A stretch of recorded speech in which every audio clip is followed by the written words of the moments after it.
My name's Laura. I'm 18. I just graduated high school. I'm going to college in Chicago in a couple weeks, actually. So in school, I was applying to college. I had a history class that kept giving me a lot of panic attacks because of the content. So I was like, why do I get panic attacks all the time in history class with like disturbing content? My psychiatrist was like, it's because you have PTSD. So we're gonna treat that, and then you won't have them anymore. It's like, cool. My parents were really supportive, but they didn't really know how to help or what was going on.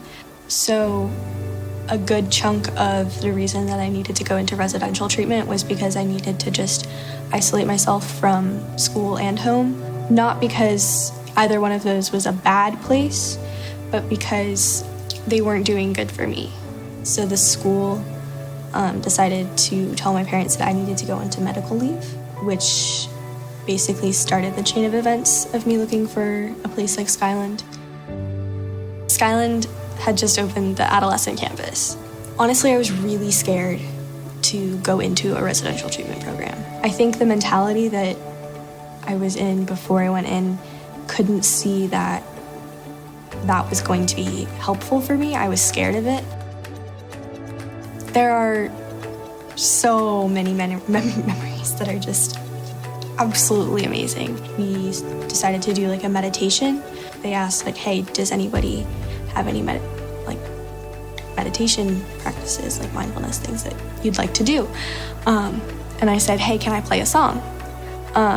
So I asked one of the RCs to play this one song by Perfume Genius called Other Side.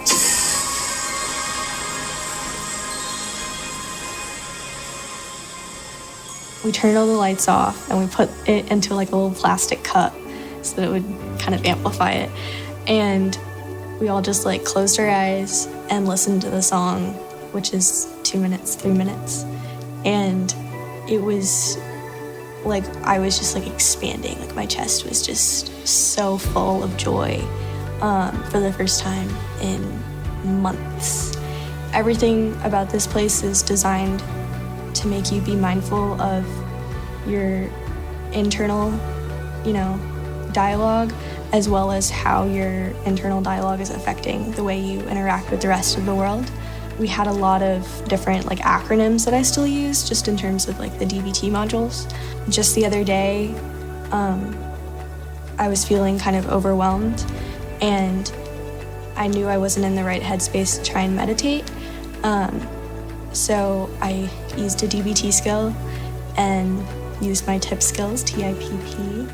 So I just like held ice in my hands for like a couple minutes and it helped really calm me down, which is something you might not learn in just therapy.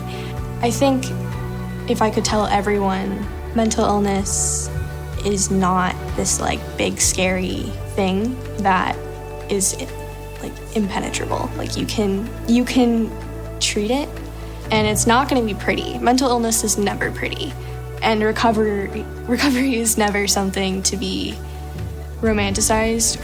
It's very up and down. There have been moments in the last like 2 months when I've been like, oh my God, am I slipping back? And no, you're not. You're just having a normal off day. I think it would be a big fat lie to tell somebody that treatment is going to make you happy. I think treatment is going to bring you peace. And in that peace, you can find your own happiness.